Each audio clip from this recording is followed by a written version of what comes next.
which is a haunt actor. That's something that's also pretty key, like when you're doing haunt acting and everything as well. When your customers are coming through, things that can kind of like cause sensory deprivation in regards to like loud noise, like loud sounds, and having their vision obscured is a really good way to kind of like scare your customers and everything. But what was cool about this is that a lot of it like was areas that were brightly lit, but it was still spooky. Obviously, the game started off like kind of like very easy. You just kind of like exploring around, like not really seeing a whole lot going on. But then afterwards, as it kind of like proceeded forward, things started getting like more and more kind of like start hitting this crescendo of things just being bug nutty. I really enjoyed it. Like I said, if you guys like want to go check it out, I'll go ahead and grab a link for it. I think maybe I can kind of no, that's just like let me see. I want to say I think I might be able to do it here. No, I don't think I can. Here we go. Yeah, I'm trying to like get on there. Won't let me. Well, either way, it's pools on Steam. I'm gonna go ahead and grab you guys like a link for it anyway. Real quick. Cause like I said, the way this game was designed is obviously they got like other paths you can take. I was like, I was just kind of going through it like whatever way. But obviously there's like other achievements you can get. And something I felt like this one was gonna definitely like encourage his exploration. Pretty sure if someone like knew exactly where they were going, they could probably like speed run through this like very like much quicker. Probably like in maybe like less than an hour.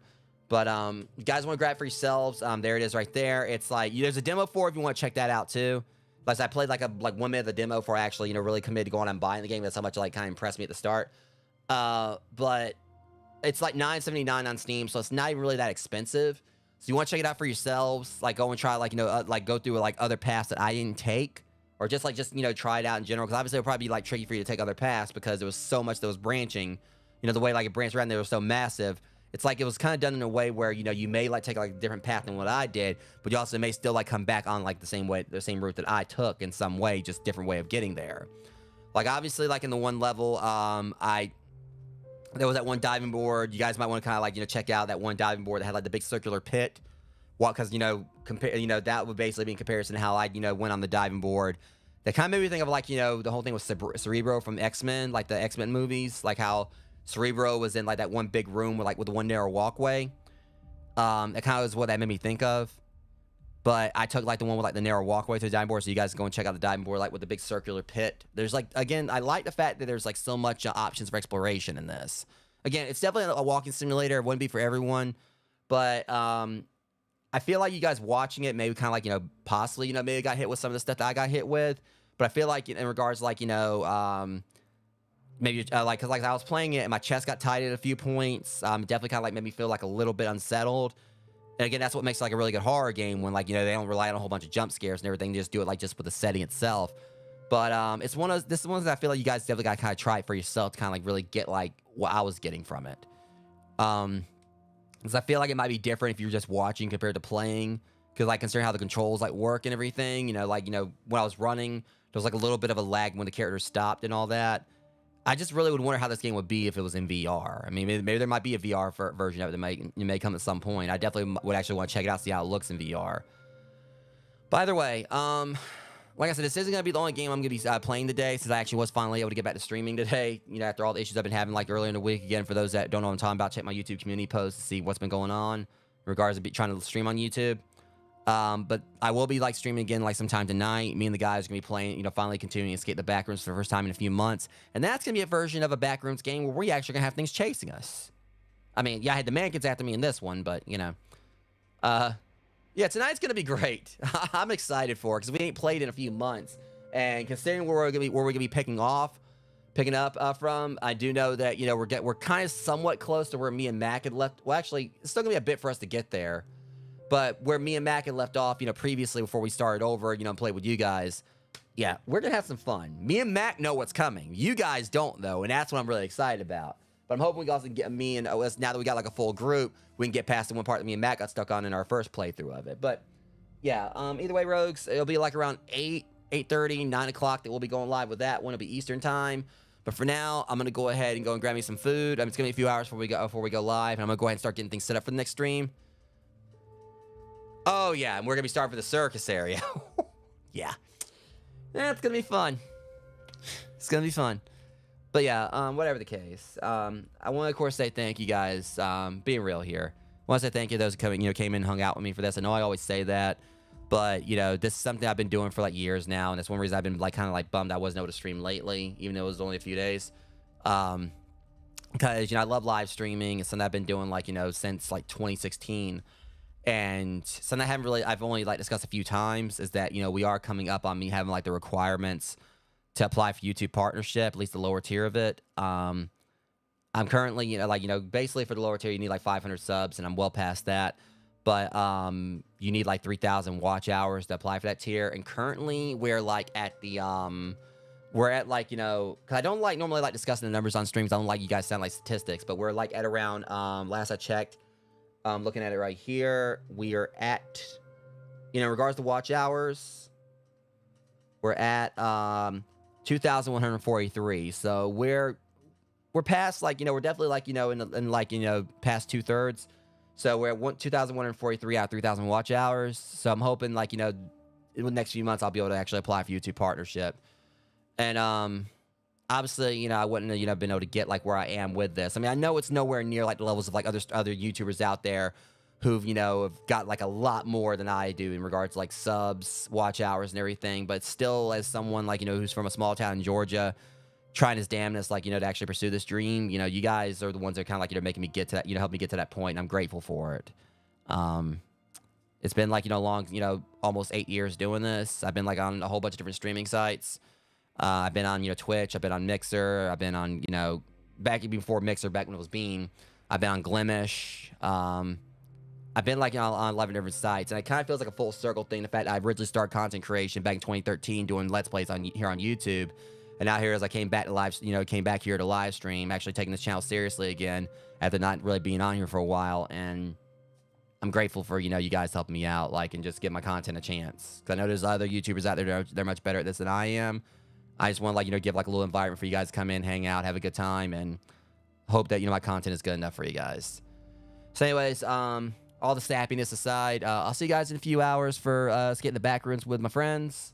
But until then, much love, Rogues. You guys be safe. I'll see you guys soon. Thank you for watching. And my stream deck's not doing the outro. There it goes. Thank you so much for watching my stream. If you like my content and want to see more, be sure to follow me and hit that notification bell. You can also find me on Instagram and join my Guilded server to hang out and join in on occasional movie nights.